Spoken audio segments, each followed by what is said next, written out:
तू ही रे माझा मितवा या मालिकेच्या येणाऱ्या भागामध्ये जबरदस्त असा ट्विस्ट येणार आहे. तर प्रेक्षकांनो, इथे आता ईश्वरीला राज शिर्केंनी घरातून बाहेर काढलेलं असतं आणि त्यामुळे सुप्रियाला राग आलेला असतो. सुप्रियासुद्धा ईश्वरीला आपल्याबरोबर घरी घेऊन जाते आणि म्हणते की जोपर्यंत आता तुम्ही लोक माझ्या मुलीची माफी मागत नाही तोपर्यंत मी ईश्वरीला घरी पाठवणार नाही. आणि म्हणूनच प्रेक्षकांनो, इथे आता येणाऱ्या भागामध्ये सात्विकाने आजीच्या स्वप्नात येऊन संकेत देताच इथे आता आजी घाबरलेली असते. त्यामुळे आजी, अर्णव आणि मामा तिघेजण ईश्वरीच्या घरी येऊन घरच्या लक्ष्मीला मानाने घरी घेऊन जातात. सात्विकाने स्वप्नात येऊन दिलेले संकेत हे खूपच जास्त भयानक असतात. घरची लक्ष्मी गेल्यामुळे घरावरती संकट येऊ शकतं असं सात्विकाने आजीच्या स्वप्नात येऊन सांगितल्यानंतर आजी घाबरते आणि त्यामुळे ती इथे आता ईश्वरीच्या घरी जाऊन तिची माफी मागत तिला मानाने घरी घेऊन येते आणि तिचं लक्ष्मीच्या पावलांनी स्वागत करते. आणि त्याचबरोबर प्रेक्षकांनो, इथे आता सुप्रिया आणि ईश्वरी नवस फेडण्यासाठी मंदिरामध्ये गेलेले असतात आणि त्याच वेळेला रमाकांत काकांबरोबर त्यांची आता भेट झालेली असते आणि तेव्हा ईश्वरी रमाकांतला आपल्या घरी घेऊन आलेली असते. तर येणाऱ्या भागामध्ये कशा पद्धतीने या गोष्टी पुढे घडत जातात आपण सविस्तरपणे बघूया.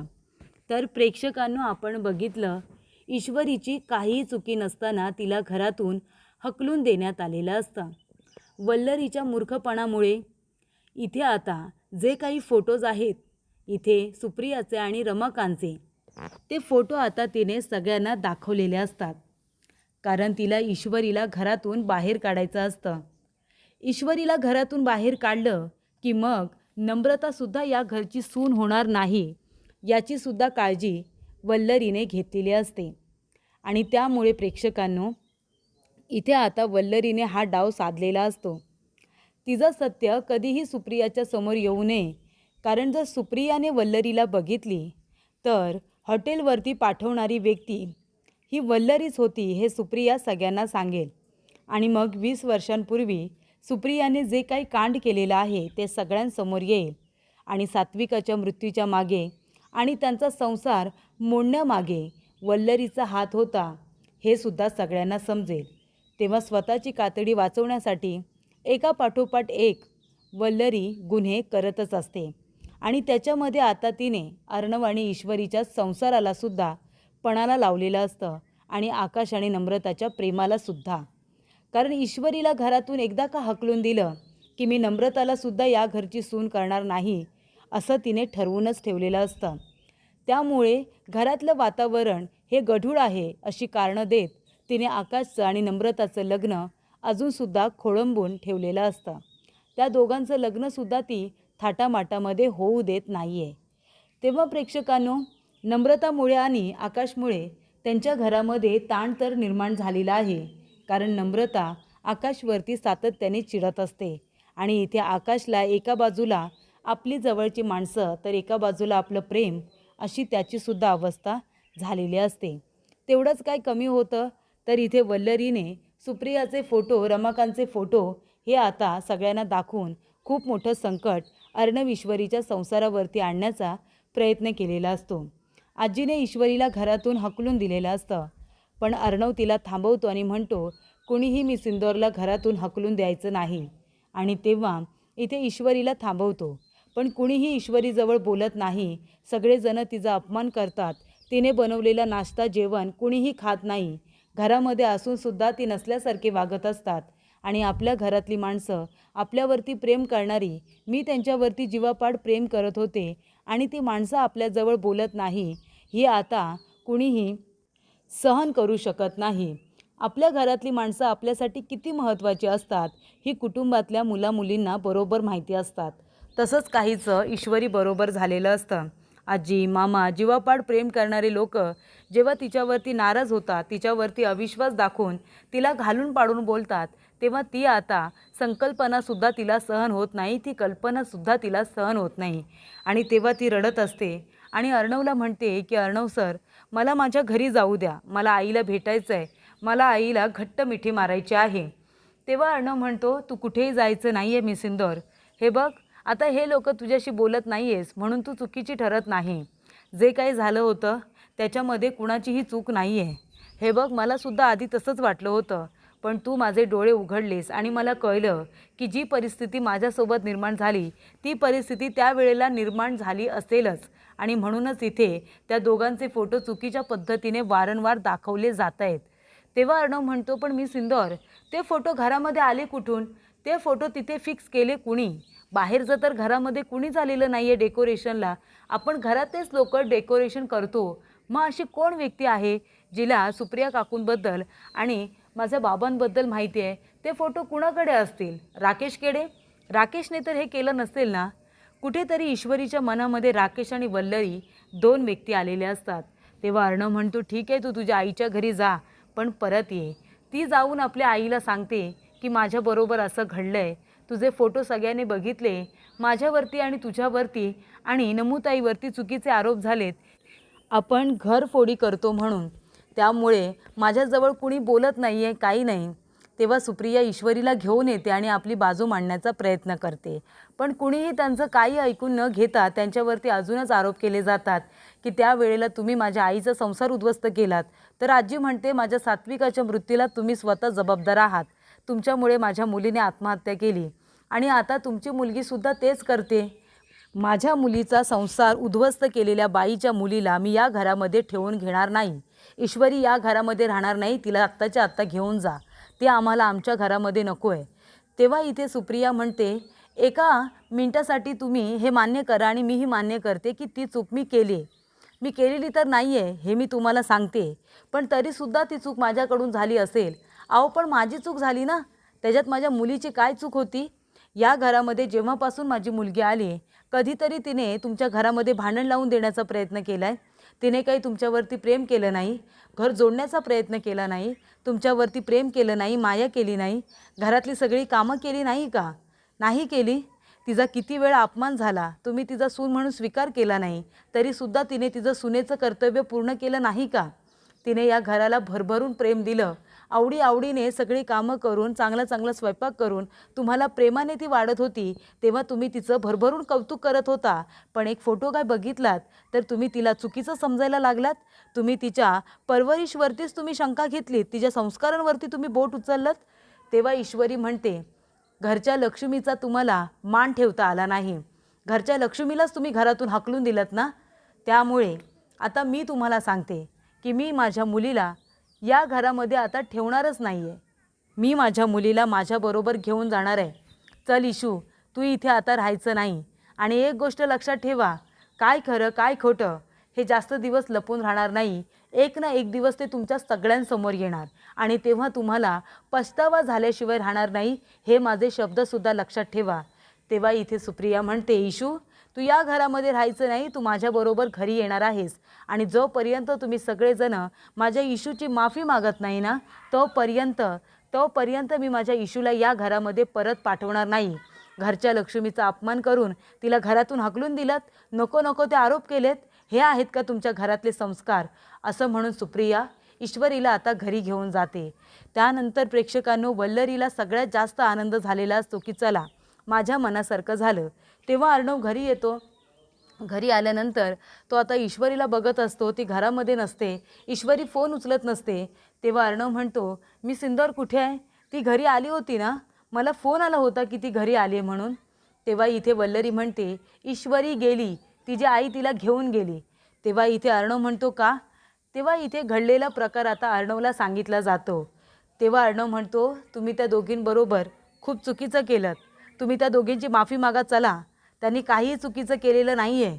तेव्हा इथे वल्लरी म्हणते, अजिबात नाही, आम्ही कुणीही माफी मागायला जाणार नाही.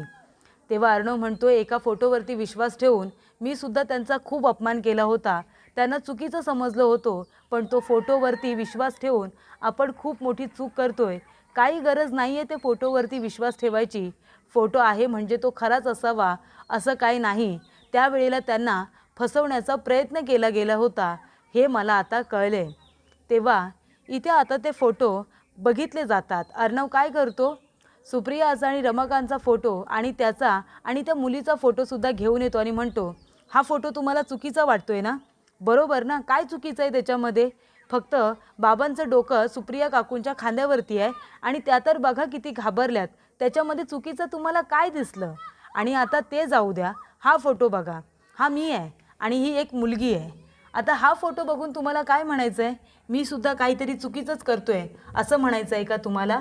मी बघा, मी पूर्णपणे चक्करमध्ये आहे. मला चक्कर आली होती आणि त्या मुलीने फक्त मला आधार दिला होता आणि माझं डोकं तिच्या खांद्यावरती पडलं. आणि हा फोटो बघा आणि हा फोटो, याच्यामध्ये काय परिस्थिती आहे? तेव्हा प्रेक्षकांनो, अर्णव म्हणतो की आपण एका फोटोवरून कधीच कुणाला जज करायचं नसतं. तो फोटो तुम्ही फक्त बघितलात, पण त्यावेळेला तिथे काय घडलं होतं ते फक्त या दोन व्यक्तींना माहिती आहे. आणि सुप्रिया काकूंनी स्पष्टपणे सांगितलं आहे की त्यांची माझ्या बाबांबरोबर ओळख नव्हती. त्यांची फक्त ती दुसरी भेट होती आणि त्या इंटरव्ह्यूसाठी तिथे गेल्या होत्या. ते सुद्धा एका बाईने त्यांना ॲड्रेस दिला म्हणून. त्या फक्त इंटरव्ह्यूसाठी आल्या होत्या आणि ते सुद्धा बाबांनी त्यांना यायला सांगितलं होतं. पण त्यांच्यापर्यंत चुकीची माहिती पोचली आणि त्या हॉटेलमध्ये गेल्या आणि बरोबर त्याच वेळेला पत्रकार आले आणि फोटो काढून ते सगळीकडे सर्क्युलेट केले. काय खरं काय खोटं, आणि हे कुणाच्या तरी सांगण्यावरून तेव्हा झालं होतं.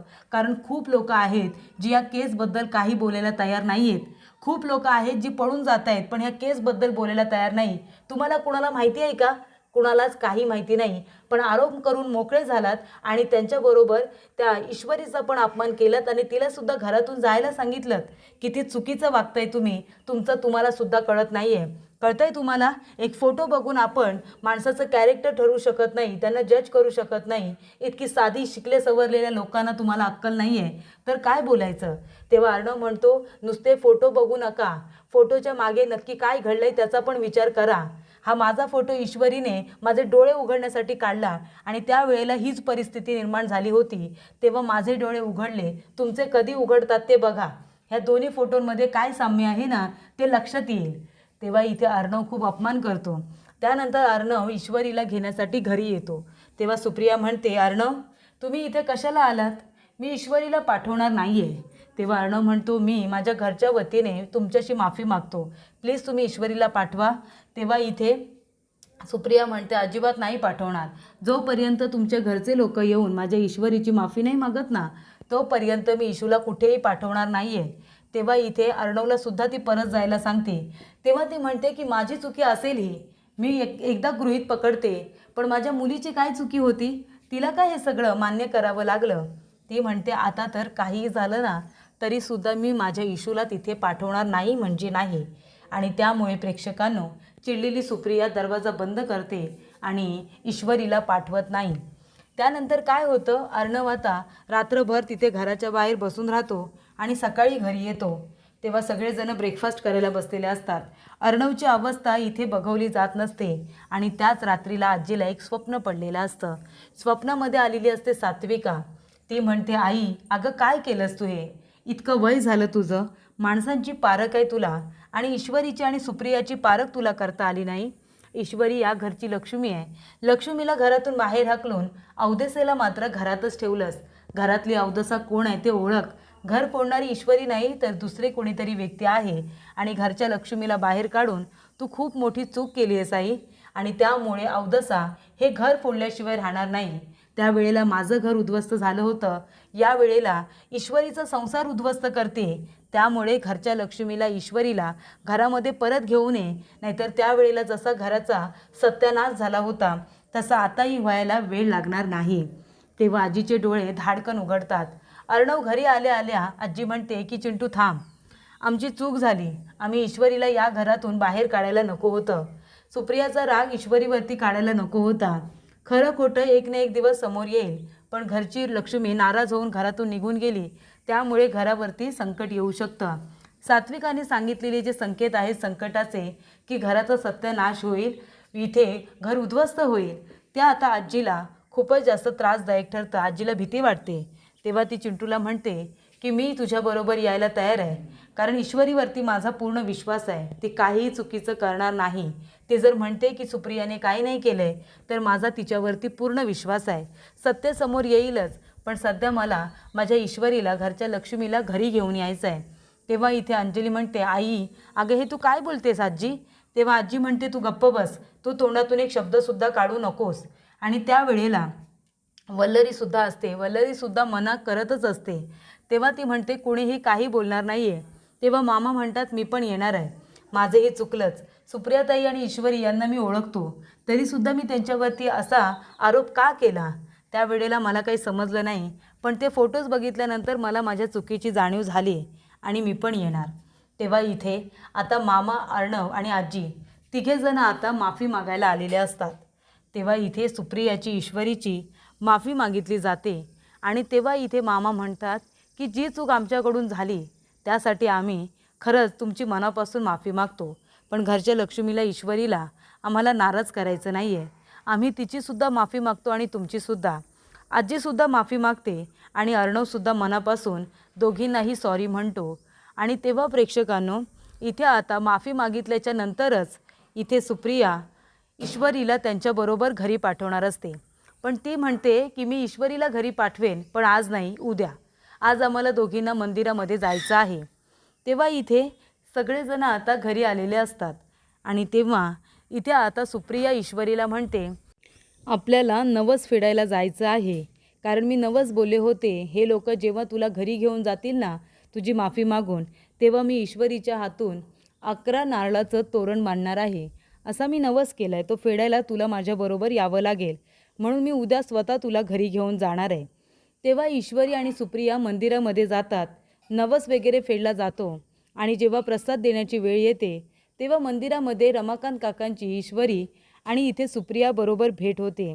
तेव्हा इथे रमाकांत काकांना बघितल्यानंतर ईश्वरी त्यांच्याजवळ जाऊन बोलते आणि त्यांना घरी येण्याची विनंती करते. तेव्हा इथे रमाकांत काकांना ईश्वरीने संपूर्ण सत्य सांगितलेलं असतं आणि ती आता त्यांच्याशी बोलल्यानंतर त्यांना मानाने आपल्या घरी येण्याची विनंती करते आणि आपल्याबरोबरच ती इथे स्वतःच्या घरी घेऊन येते.